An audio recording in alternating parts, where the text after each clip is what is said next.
और आज का विषय हमारा है पंडित युधिष्ठिर मीमांसक जी ने अमृतसर में करपात्री स्वामी तथा तात्कालिक शंकराचार्य पुरी के निरंजन देव तीर्थ जी के साथ जो शास्त्रार्थ किया था, वह शास्त्रार्थ पर आज शास्त्री जी से चर्चा करेंगे।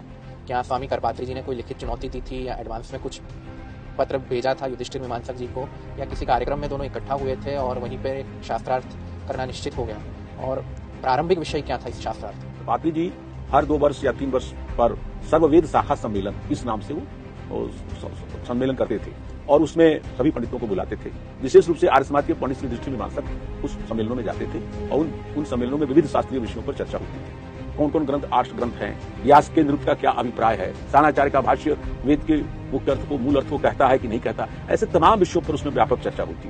उससे पौराणिक जगत में खलबली मच गई, क्योंकि उसमें उन्होंने बिल्कुल सिद्ध कर दिया था, पंडित श्री युधिष्ठिर मीमांसक जी और पंडित श्री ब्रह्मदत्त जी सुने कि वेद का जो हार्द है, वेद का जो अभिप्राय है, मंत्र संहिता का जो प्रयोजन है, जो ऋषि ग्रंथों के अनुसार, आर्ष ग्रंथों के अनुसार, वो व्याख्या स्वामी दयानंद सरस्वती की है। सानाचार्य का भाष्य जो है वो प्राचीन ऋषि मुनियों की जो वेद विषयक मान्यताओं से मेल नहीं खाता। तो उसमें उन्होंने कहा स्वामी दयानंद सरस्वती इस मंत्र के आधार पर सिद्ध करते हैं कि पृथ्वी जो है सूर्य की परिक्रमा करती है। यहाँ गौ का अर्थ पृथ्वी है, अब पृथ्वी क्रमिक चारों ओर परिक्रमा करती है। और ये दुख की बात है कि करपात्री जी और स्वामी निरंजन देव तीर्थ विज्ञान के विरुद्ध ये मान्यता मानते थे कि पृथ्वी सूर्य की परिक्रमा नहीं करती। यदि ये पक्ष का उत्तर कोई भी उपस्थित सभा में से कोई व्यक्ति नहीं देता तो मान लिया जाएगा कि स्वामी दयानंद का यह तो गलत है, तब मीमांसा दिखाई दी। और उन्होंने कहा कि पहली बात तो आप झूठ बोल रहे हैं। स्वामी जी ने आयम गौ में गौ का पृथ्वी न करके पृथ्वी आदि लोका कहा।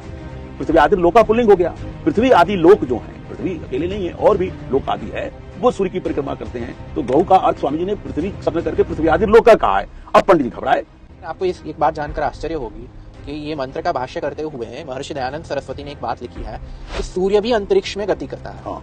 ये बात विज्ञान को भी 1875 में नहीं पता थी जब ऋग्वेदादि भाष्य भूमिका लिखी गई थी। ये बात भी विज्ञान ने बाद में खोजी। अब वो पंडित साधारण नहीं थे, बड़े बड़े पंडित थे काशी के, और वो प्रश्न करते थे। एक नहीं अनेक प्रश्न करने वाले वो पौराणिक पंडित काशी के सब थे। अब पंडित युधिष्ठिर मीमांसक अकेले थे। ये तो वेदों पर सबसे बड़ा आरोप पशु हिंसा का, पशु बलि का। मीमांसक जी ने कितनी खूबसूरती से मीमांसा दर्शन के भाष्य में कहा है कि मूल मंत्र में कहीं भी पशु बलि नहीं है। और स्वामी करपात्री जी के शिष्यों पर भी इतना प्रभाव पड़ा है कि आज वो खुलकर पशु बलि का मंडन नहीं कर पा रहे हैं। आर्य समाज की तरफ से बहस वो करने आते हैं हमारे साथ, लेकिन मैं उनको तो खुल के चैलेंज देता हूँ कि भाई तुम जाओ, भारत के हर एक मंदिरों में जाओ, हर एक हिंदू के घर में जाओ और पशु बलि का मंडन करो। हिंदू समाज तुमको क्या प्रतिक्रिया देगा ना, वो तुमको देखने लायक रहे। बच्चे आजकल ऐसा प्रश्न करते हैं कि ये मंत्र ईश्वर नहीं बोल रहा है, ऋषि बोल रहा है, और ये सिद्ध करने का प्रयत्न करते हैं कि इस मंत्र में सबको वेदाधिकार है। ये सिद्ध नहीं होता, क्योंकि यहाँ पे ईश्वर अपनी वाणी की बात नहीं कर रहा है। ऋषियों की रचना भी यदि मान ली जाए तो वो तो कह रहा है ना सबको, जनेभ्य ब्राह्मणाय चार्याय क्षत्रियाय सबके लिए राजा न्याय कर रहा है ना। तो इस बात से भी तो हो गई कि बताइए, बाइबिल कोई ईसाई कहता है कि बाइबिल केवल ईसाई पढ़े,